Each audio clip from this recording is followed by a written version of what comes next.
The Galactic Council chamber fell silent as Commander Zykthara raised her plasma cannon, its crimson energy core humming with lethal intent.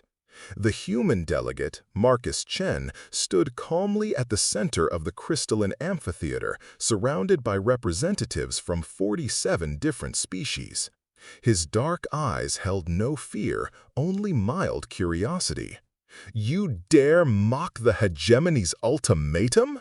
Zykthara's mandibles clicked in fury. The insectoid warrior's exoskeleton gleamed under the chamber's bioluminescent lighting. "Your pathetic species will submit to our rule or face extinction."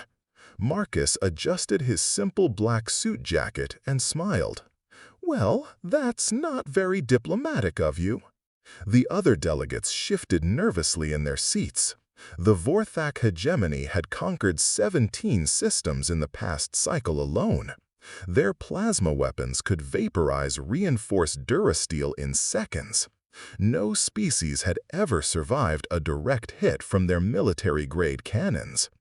"Insolent mammal!" Zykthara's cannon whined as it reached full charge. "Let this be a lesson to all who defy us." The plasma bolt erupted from the weapon in a brilliant flash of superheated energy. It struck Marcus square in the chest, engulfing him in searing light. The delegates gasped, some covering their optical organs in horror.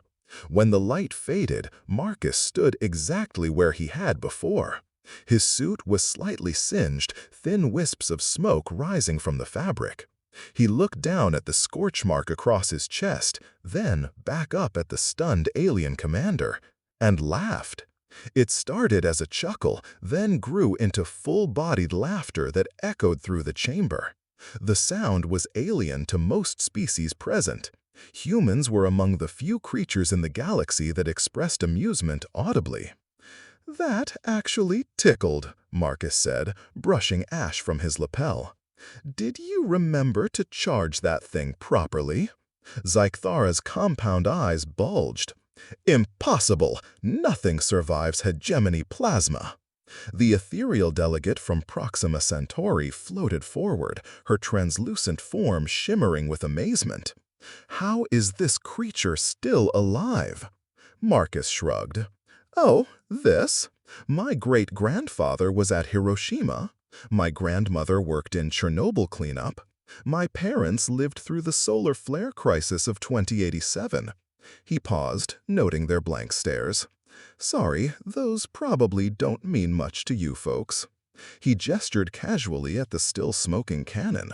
"See, the thing about humans is that we're basically walking radiation sponges.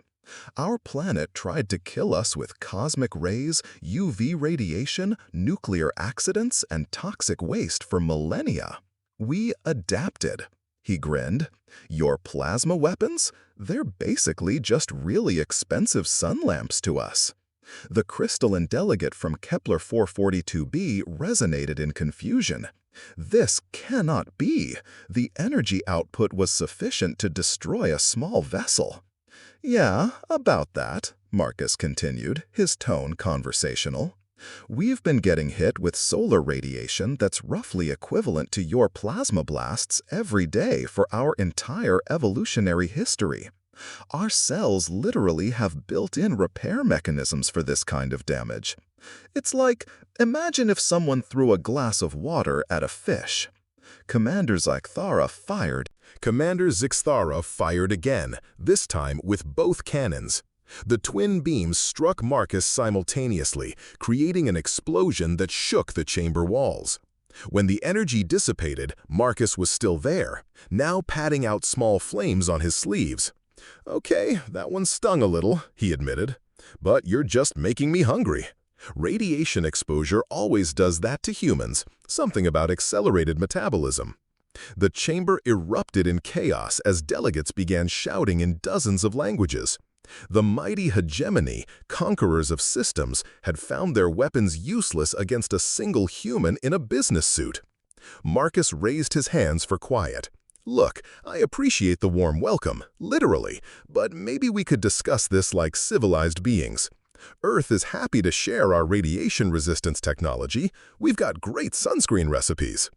Zikthara's cannon clattered to the floor as her talons went limp. What? What are you?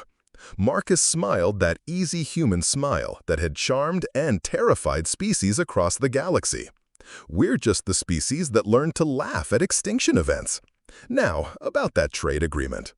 The Galactic Council would later record this as the day humanity officially joined the galactic community, not through conquest or diplomacy, but by casually shrugging off humanity's first interstellar assassination attempt and asking what was for lunch.